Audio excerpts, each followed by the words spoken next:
In the past 5 years, an alarming trend has been realized and taken the manosphere by storm. This statistic has even taken critics of this space by surprise and is finally igniting a conversation around this important subject. This is the statistics of rising male virginity across the Western world. As the SM market becomes more and deregulated, and the lower echelons of men find it hard and harder to catch up with the rapidly changing trends. Today, more than 33% of men between the ages of 18 to 28 are described as sexless. That refers to a lack of intimacy in the last 1 year. That to me comes as a shocking figure, because common intuition says that the trend should be reversed because our intimate behaviors are becoming freer and freer from judgment by the passing year. It is easy to get your rocks off than it has ever been throughout history, and yet a lesser and lesser percentage of men are doing it. How does that figure? And what impact is it inevitably having on the women in our society who will ultimately have to deal with these sex-deprived men in some capacity or another? I was fortunate enough to grow up witnessing these trends and observing the roots of these changes from ever since 2006. By far, the biggest change has been the smartphone revolution, and that encompasses everything: hookup apps, dating profiles. Instagram and the social media rise fueled an uptick in the number of sexual encounters one could have. But the result of this seems to have been that more women are now free from consequence at having these encounters, and the pool of men they're doing it with is shrinking fast. I'm well aware of that common and callous critique thrown at these deprived men, and a lot of that critique is steeped in ignorance and a kind of hubris and intellectual arrogance. No one seems to recognize or acknowledge that this is a serious societal problem brewing underneath, and the longer it remains unchecked, the bigger it will explode later. In a kind of cruel paradox, more freedom meant less choice for men.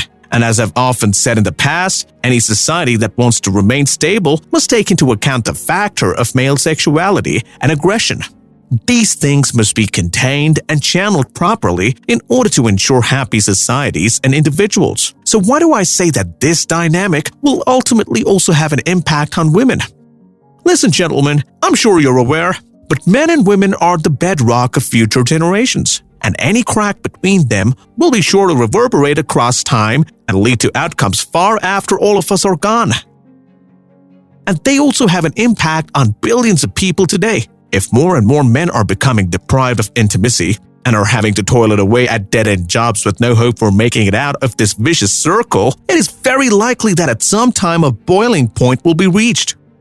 To me, the SMV market has many parallels to actual markets in a free economy. Inequality is part and parcel of unregulated markets, and there must be a degree to regulation to rein that in and ensure greater stability of the system. I'm fond of a saying by the philosopher Immanuel Kant. When you undertake a mode of behavior, ask yourself, if the whole world started doing the same as me, would that lead to a happier society? I shudder to say, unfortunately, that's grimly true of the modern world. We're all trying to enjoy a free-for-all sex fest without love, romance, commitment, and family, and it's now coming back to bite us. I see something happening in the future, and I assure you can come back to this video in a few years' time, and my predictions will have come true. The womanist movement in the future will have a new demand, a new agenda to get the world behind, and that will be the idea of polygamy. Sounds counterproductive, right? It's not. You see, women are realizing the impact of the deregulated SM market, and that means more and more women are now having a hard time finding the Prince Charming of their dreams that they want. And the problem is, even if they do find this unique unicorn man, he has no reason to be exclusively monogamous to them. Why would he, when he has worked and toiled his entire life to be a high-value man? Why wouldn't he want to live his life in line with his polygamous biological instincts? And female nature is such that she would much rather have an alpha half the time than a beta full-time. This is why women in their later years are unable to find CH80, will now started to beckon for a new social movement made to make polygamy for men a more acceptable norm. It's ironic to me, women will now be pushing for a male-favoring agenda, simply to make up for the breakdown of the traditional marriage and monogamous social culture that they themselves orchestrated. There is a fad concept growing, the idea of the FEMCEL. I say it's an absolute construct from whole cloth. There is no such thing because it's not possible for a woman to be truly an incel. There will always be thirsty men waiting to simp for her wherever she goes. If you don't believe me, look up the famous big woman Tinder experiment and you'll see the point. The demographic that still hits hard is the men. There is no such option of polygamy for them. Their monogamous social fabric has been stripped away from them. Just like spoils of war, the booty is going to the top 5% men in our society. And the masses at the bottom are slaving away for nothing. Not even a glimmer of hope that's slowly being taken away from them. Ever since I became aware of the red pill, I've gone back and rewatched many of the high school movies and musicals I used to love. It is like putting on new glasses now and seeing the dynamics and cliches played out exactly as they do in real life, albeit less exaggerated. The rowdy jock, the cheerleader, and the nerd that gets sidelined. It's the plot of every high school movie from Mean Girls to Easy A. I recently watched an interview between Jordan Peterson and Piers Morgan. Jordan got teared up at the thoughts of being called incel philosopher by Piers Morgan. And he was right. His heartfelt pain for the disenfranchised young men of the world was visible to see. And yet most of the world casually dismisses this community as rampant shooters and derides us for our inabilities instead of realizing that we need help from the wider community.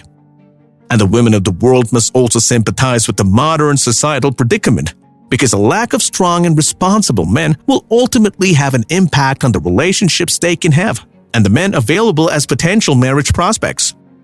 And if not them, it will certainly have adverse effects on the children of the modern world, who will grow up without fathers and be vulnerable to a host of things that young children can fall prey to without the wings and guidance of a strong parental figure.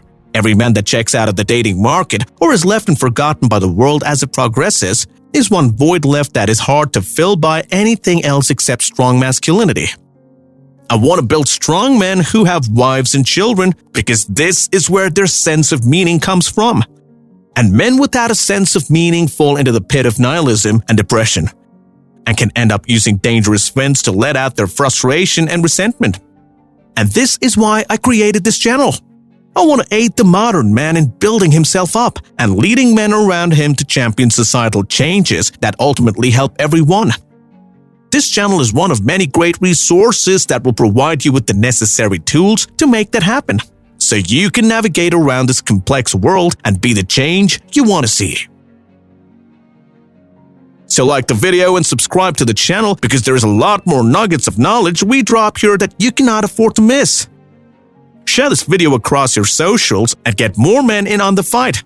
See you in the next video.